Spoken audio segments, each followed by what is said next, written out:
કોંગ્રેસમાં આપ સૌનું હાર્દિક સ્વાગત છે।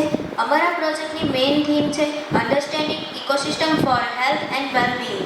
સબ થીમ વિભાગ 2 ફોસ્ટરિંગ હેલ્થ ન્યુટ્રિશન એન્ડ વેલબીંગ। પ્રોજેક્ટનું અમારું નામ છે પ્રોબ્લેમ્સ ઓફ હેર એન્ડ પ્રિક્વેશન, એટલે કે વાળની સમસ્યાઓ અને રાખવાની સાવચેતીઓ। નમસ્કાર। આજના ફેશન યુગમાં લોકો સુંદર દેખાવા માટે ખૂબ પ્રયત્ન કરે છે અને મિત્રો, આપણી સુંદરતામાં સૌથી વધુ વધારો આપણા વાળ જ કરે છે। એટલે આજે દરેક સ્ત્રીનું સ્વપ્ન હોય છે કે તેમના વાળ લાંબા, કાળા, સુંદર, સુવાળા અને ભરાવદાર હોય। એ જ રીતે દરેક પુરુષ સુંદર દેખાવા માટે પોતાના વાળ લાંબા રાખે છે અને તેમાં જુદા જુદી ફેશનો કરાવવામાં છે। એટલા માટે આજે વાળ એ પર્સનાલિટીનું એક માધ્યમ બની ગયું છે। અમારા પ્રોજેક્ટના મુખ્ય 4 હેતુઓ છે: વાળની સમસ્યાને જાણવાનું અને તેના ઉપાયો લોકોને બતાવવા। બીજું, વાળના બંધારણ અને તેના પ્રકાર વિશે લોકોને માહિતી આપવી। ત્રીજું, વાળના સ્વાસ્થ્ય માટે લોકોને પોષક તત્વયુક્ત ખોરાક ખાતા કરવા। ચોથું, વાળની યોગ્ય કાળજી લેતા કરવા। જરૂરિયાત: અમારા પ્રોજેક્ટ આપણા ચહેરાની સુંદરતામાં સૌથી વધુ વધારો આપણા વાળ જ કરે છે। એટલા માટે આજે દરેક સ્ત્રીએ માથું ઢાંકવાનું અને પુરુષોએ પાઘડી કે ટોપી પહેરવાનું ટાળ્યું છે। દરેક સ્ત્રી પોતાના વાળ સુંદર દેખાવા માટે બ્યુટી પાર્લરમાં વારંવાર જાય છે, વાળ સ્ટ્રેટ અથવા વાકુડિયા કરાવે છે, વાળ સૂકવવા માટે હેર ડ્રાયરનો વધુ પડતો ઉપયોગ કરે છે, જાહેરાતો જોઈને જુદા જુદા શેમ્પૂઓનો અને તેલનો બેફામ ઉપયોગ કરે છે। એ જ રીતે પુરુષો પોતાના વાળને સુંદર દેખાવા માટે જુદા જુદા જેલ, શેમ્પૂ, તેલનો વધુ પડતો ઉપયોગ કરે છે। આ ઉપરાંત રોજબરોજની જિંદગીમાં ફાસ્ટ ફૂડ, ચાઇનીઝ, પંજાબી, મસાલેદાર ખોરાક, તીખો ખારો ખોરાક વગેરે ખોરાક વધુ પ્રમાણમાં લેવાઈ રહ્યા છે, જ્યારે પોષક તત્વયુક્ત ખોરાક ઓછા પ્રમાણમાં લેવાઈ રહ્યા છે। ઉપરોક્ત દરેક કારણોસર હાલના જમાનામાં લોકોને વાળ ખરવાની, અકાળે વાળ ધોળા થઈ જવાની, વાળમાં તાલ પડવાની જેવી સમસ્યાઓ ઊભી થઈ રહી છે। આ કારણોસર અમારે આ પ્રોજેક્ટ કરવાની જરૂરિયાત ઊભી થઈ છે। કાર્ય આયોજન: સૌપ્રથમ અમે વાળની સમસ્યાને જાણવા માટે ડૉક્ટર શુભાંગી પરમારની મુલાકાત લીધી, કે જે એક નિષ્ણાત ડૉક્ટર છે। અમે તેમની પાસેથી વાળના બંધારણ અને તેના પ્રકાર વિશે માહિતી મેળવી અને અન્ય જરૂરી માહિતી પણ પ્રાપ્ત કરી। વાળની સમસ્યાને જાણવા માટે અમે કુકેરી ખાતે આવેલા ગાંધીશેરી ફળિયું પસંદ કર્યું, જેમાં આશરે 300 જેટલા વ્યક્તિઓ વસે છે। અમે તેમની મુલાકાત લીધી અને અમને જાણવા મળ્યું કે તેમાં આશરે 21 જેટલા વ્યક્તિઓને વાળની સમસ્યા છે અને અમે તૈયાર કરેલી પ્રશ્નાવલી, જેમાં આશરે 20 જેટલા પ્રશ્નો છે, તે અમે તેમની પાસે ભરાવ્યા અને તે પ્રશ્નાવલીનું તારણ કાઢતા આ મુજબ તારણ નીકળે છે। તેમાં કુલ 20 પ્રશ્નો હતા। તેના અહીં પ્રશ્ન ક્રમાંક છે। અમે તેના હા અને નામાં જવાબ મેળવ્યા છે। આના પરથી અમને જાણવા મળ્યું છે કે વ્યક્તિઓમાં કુલ 4 મુખ્ય સમસ્યા હતી, જેના કારણે તેમના વાળ વધુ પ્રમાણમાં ખરી રહ્યા હતા। 30.56% વ્યક્તિઓને વ્યસનના કારણે વાળ ખરી રહ્યા હતા। 24.17% વ્યક્તિઓને અયોગ્ય ખાનપાનના કારણે વાળ ખરી રહ્યા હતા।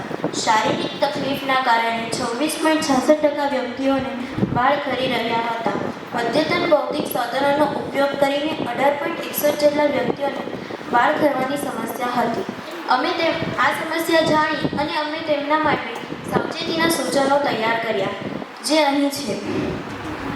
અહીં ચાર્ટમાં દર્શાવ્યા મુજબ અથાણાં, પાપડ, ખાવાનો સોડા, તીખા પદાર્થ, ખાટા પદાર્થ, ખારા પદાર્થ, ચા, કોફી, જંક ફૂડ, મેંદાની વસ્તુ, આયાવાળી વસ્તુ, ચાઇનીઝ, પંજાબી, બિસ્કિટ, ચોકલેટ, અહીં જે વસ્તુઓ છે તેનો ખોરાકમાં તેનો ઉપયોગ કરવો નહીં અને અહીં દર્શાવ્યા મુજબ ગાયનું દૂધ, માખણ, ઘી, મધ, તલનું તેલ, આમળા, કેળા, ખજૂર વગેરે ફળો જેવા વસ્તુઓ છે તેનો ઉપયોગ તેમણે ચાલુ રાખવાનો રહેશે। તે ઉપરાંત માથામાં તેલ માલિશ કરવી, પગના તળિયે દિવેલ કે ઘી માલિશ કરવી, તાપ કે ધૂળથી વાળનું રક્ષણ કરવું, મળમૂત્રનો આવેગ રોકવો નહીં, ભીના માથે તેલ નાખવું નહીં, માથામાં તેલ ન નાખવાની આદતને સુધારવી, રબર કે પ્લાસ્ટિકના ચંપલ ન પહેરવા, વધુ ગરમ પાણીથી માથું ધોવું નહીં, હેર ડ્રાયર, હેર સ્ટ્રેટનર, ડાય વગેરેનો ઉપયોગ ટાળવો, પાર્લરમાં પમિંગ અને સ્ટ્રેટિંગ કરાવવાનું ટાળવું, ચા, કોફી, માવા, તંબાકુ, સિગરેટ, દારૂ જેવા વ્યસનો છોડવા, ચિંતામુક્ત જીવન જીવવું। સૂચનાઓ તેમને આપવામાં આવી અને તેમને 1 માસનો સમય આપવામાં આવ્યો અને તેમને આ વસ્તુનું પાલન કરવા કહેવામાં આવ્યું. તેનું કારણ અહીં મુજબ છે.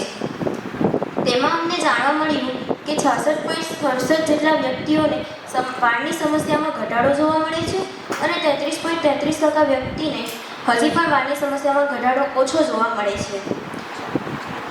સમાપન. વાળની સમસ્યા આમ જોવા જઈએ તો ખૂબ જટિલ સમસ્યા છે, પણ તેના નિરાકરણ માટે અમે પ્રયત્નો કર્યા અને તેમાં અમને મહદઅંશે સફળતા પ્રાપ્ત થઈ છે. અસ્તુ.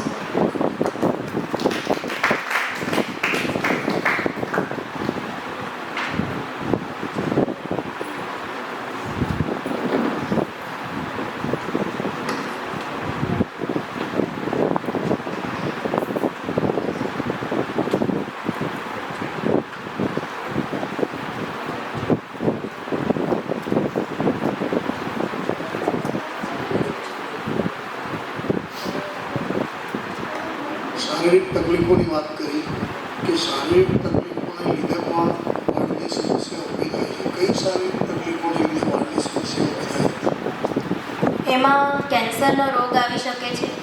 વધુ પડતું તેમને ચિંતામાં તેઓ જીવન જીવતા હોય, પછી ડેન્ગ્યુ છે, મલેરિયા છે જેવા રોગના કારણે પણ વાળ ખરવાની સમસ્યા છે. ચિંતા તો મનોવૈજ્ઞાનિક થઈ ગઈ ને શારીરિક થઈ? હા,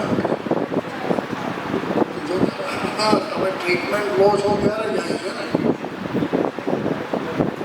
અને મેઇન તો બીજું તમે કીધું કે અદ્યતન મશીન વારંવાર કરવામાં આવે તો કયા પ્રકારના અદ્યતન મશીનોની વાત કરો છો તમે?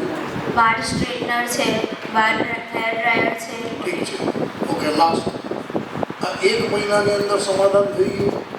હા, એમાં જે લોકોએ આનું પાલન કર્યું છે એમાં એમને 1 મહિનાનો સમય આપ્યો તો તેમને એમાં સમાધાન આવી ગયું છે. અને અમુકને પ્રકૃતિ એવી હોય કે તેમને 1 માસનો સમય ઓછો પડતો હોય તો તે 33 જેટલા વ્યક્તિઓને હજી પણ 1 માસની અંદર શું બેનિફિટ થયો? આ તમારું જે ગુલાબી કલરનું સર્કલ બતાવે છે એટલા લોકો બેનિફિશિયરીઝ છે, એટલા લોકોને ફાયદો થયો. હા, શું ફાયદો થયો? એમને વાળની સમસ્યામાં સુધારો દેખાયો. કઈ સમસ્યામાં સુધારો દેખાયો? એમના વાળ ખરતા હોય, એમના વાળમાં તાર હોય કે એવી સમસ્યા છે કે તેમાં એમને સુધારો દેખાયો છે. હમણાં જ કે ટાલ હોય, મારે મારા વાળ લાવવા હોય તો શું કરવું?